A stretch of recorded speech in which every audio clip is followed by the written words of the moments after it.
Hi, I welcome you all in YuktMind's unique initiative of 10 minutes and newspaper done. In this video, we'll be covering 1st July's The Hindu newspaper.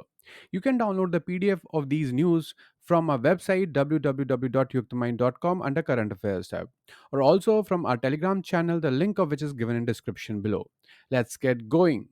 So in this video, we'll be covering 6 news, starting with women playing kabaddi, governor's role, India-Africa ties, tomato prices, dark patterns, and finally news on India's external debt. The first news, breaking taboo, women hitch up saris and play kabaddi for liberation.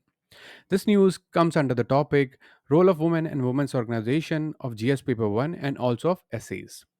40-year-old Mahananda Vishal Patil from Dhanora village at Bhid in Maharashtra never got the opportunity to play a game after she attained puberty. She says, when I heard there was a kabaddi tournament in the village, I went to watch it. One of the players didn't turn up, and the organizers were asking if somebody would like to play. I knew it was my one chance to relive my childhood memories. The reason we have taken this paragraph as it is from newspaper is you can use this as the starting para of your essays on women related topics. The language is precise and apt. She hitched up her sari and got into the arena, and her dream won the second place in the tournament. Women in saris playing kabaddi matches are a rare sight, especially in rural Maharashtra. This is now changing. Thanks to a string of recent tournaments organized by the Women of Committee of Resource Organization, India's Ekal Mahila Sangathan, that is single women's organization, an NGO that works for the upliftment and rights of marginalized women in the state. Moving on to the second news. The governor of Tamil Nadu has dismissed V. Senthil Balaji, a minister in the Council of Ministers of Tamil Nadu, as in the communication issued by Raj Bhavan on June 29, 2023. This news comes under the topic Issues and Challenges Pertaining to Federal Structure of GS Paper 2. The governor later backtracked on his decision late in the night, keeping the dismissal order in abeyance.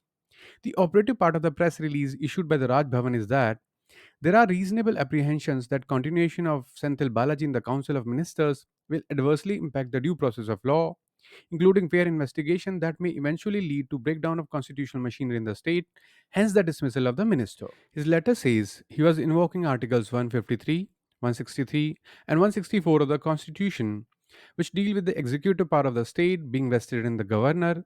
He is acting on the cabinet's aid and advice and the appointment of the chief minister and other ministers.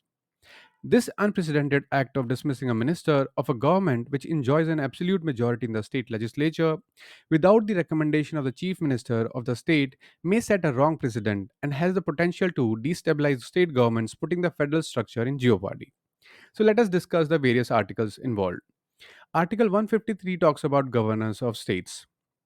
There shall be governor for each state, provided that nothing in this article shall prevent the appointment of the same person as governor for two or more states. Article 163 talks about councils of ministers to aid and advise governor.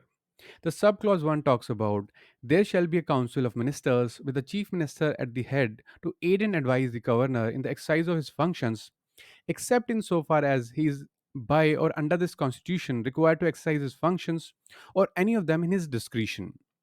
Article 164 talks about other provisions as to ministers. The subclause 1 talks about the chief minister shall be appointed by the governor and other ministers shall be appointed by the governor on the advice of the chief ministers, and the minister shall hold office during the pleasure of the governor.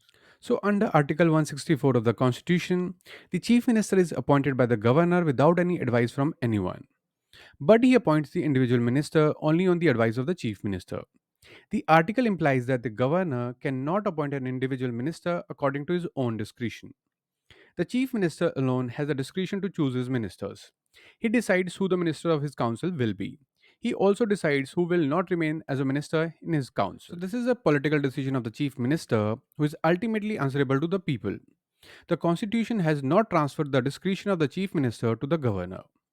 India has a constitutional system under which a governor is a mere constitutional head and he can act only on the aid and advice of the Council of Ministers headed by the Chief Minister.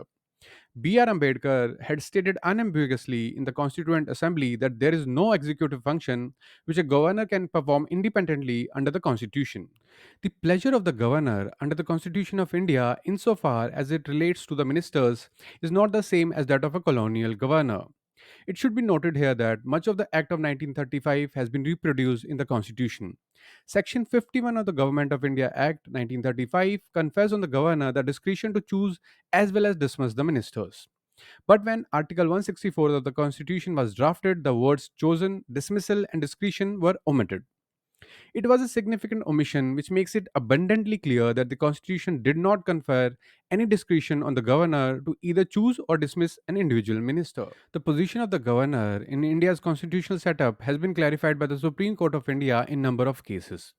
In some shares in case of 1974, a seven-judge constitution bench declared the law on the powers of a governor in the republic in the following words: we declare the law of this branch of our Constitution to be that the President and Governor, custodians of all executive and other powers under various articles, shall, by virtue of these provisions, exercise their formal constitutional powers only upon and in accordance with the advice of their ministers, save in a few well known exceptional situations. Similarly, in Nabam Rabia case, a constitution bench of five judges reaffirmed the law laid down in some Shersin case and further held that discretionary power of the governor are limited to the postulates of Articles 163, subclause 1. The court also set aside the decision in the Mahabir Prasad and Pratap Singh cases where it was held that governor can exercise powers under Article 164 in an unfettered manner.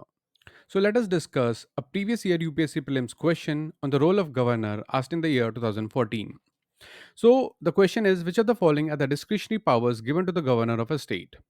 The first statement is sending a report to the President of India for imposing the President's rule. The second is appointing the ministers. Third is reserving certain bills passed by the state legislature for consideration of the President of India. Fourth is making the rules to conduct the business of the state government. So we have to choose the correct statements out of these four. The correct answer would be only first and third statements are correct. The third news is on India Africa ties, which comes under the topic bilateral, regional, and global groupings of GS paper 2. Africa accounts for nearly 17% of the world's population today, and it will reach 25% by the year 2050. In the past 15 years, and especially since 2014, India Africa relations have developed steadily, but more progress is achievable.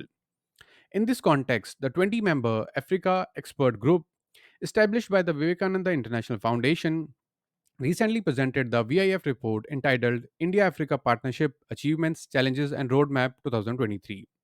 The report examines the transition unfolding in Africa, demographic, economic, political, and social. Superimposed on this landscape is a sharpening competition among at least half a dozen external partners such as China, Russia, the US, the EU, Japan, Turkey, and the UAE for strengthening their relations with parts of Africa to ensure market access, gain energy and mineral security, and increase political and economic influence. China stands apart, armed with a consistent and robust policy since year 2000 to become virtually Africa's biggest economic partner. China's role can be seen as the infrastructure developer, the resource provider, the financer. It has invested enormously in Africa in terms of money, materials, and diplomatic push. So let us talk about the gist of recommendations. First, political and diplomatic cooperation should be strengthened by restoring periodic leaders summit through the medium of the India Africa Forum Summit. The last was held in the year 2015. Another recommendation relates to forging consensus among G20 members on the African Union's entry into the G20 as a full member. The expert group also has suggested that the Ministry of External Affairs should have a secretary exclusively in charge of African affairs to further enhance the implementation and impact of the Africa policy.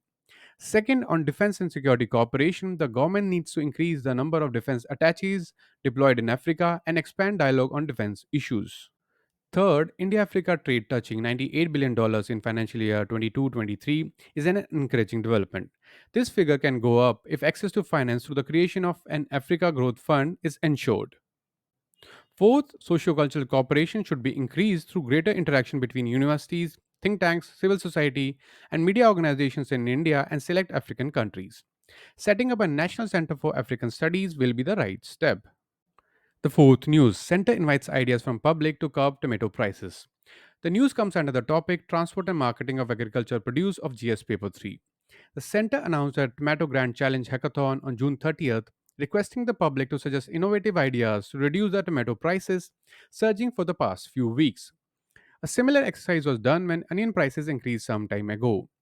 The idea could be on tomato value chain to ensure its availability to consumers at affordable prices and help farmers get value for the produce.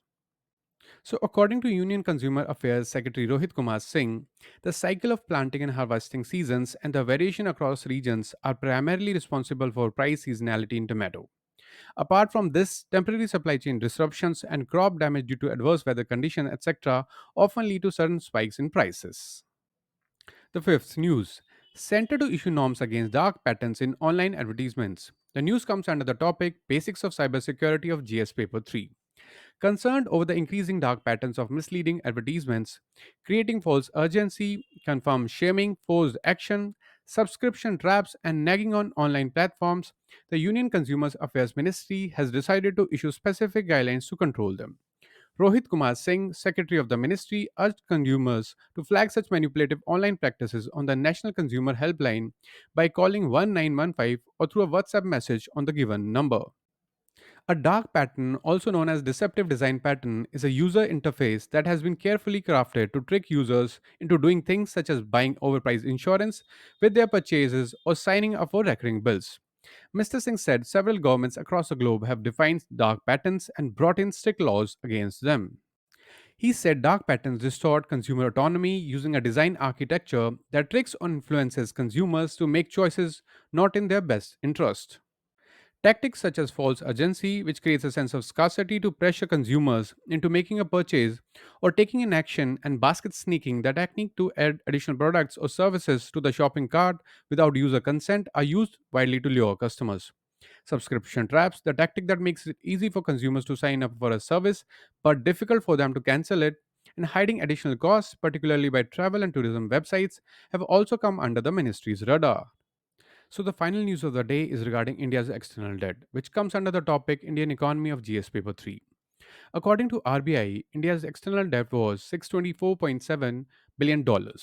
Long term debt, that is with original maturity of above 1 year, was placed at $496.3 billion.